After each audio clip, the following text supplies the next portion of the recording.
Welcome to Let Me Fix This. Enjoy the video. You start by confirming the mic is USB class compliant and has power.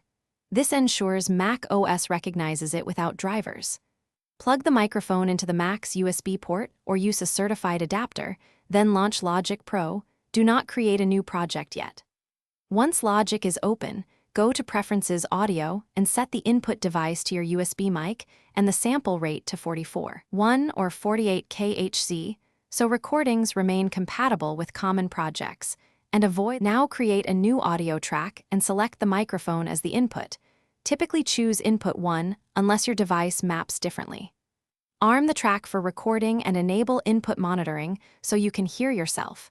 Adjust the mic gain in System Preferences or the mic hardware until peaks sit around -12 to -6 dB to preserve headroom.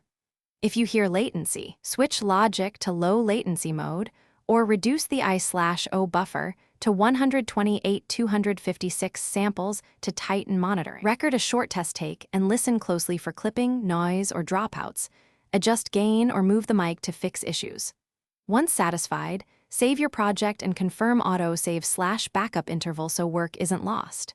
If the mic fails to appear, reconnect the cable, try another USB port, and check audio MIDI setup to confirm device sample rate and channels. If needed, restart Logic or the Mac. These steps resolve most detection problems and get you back to recording quickly.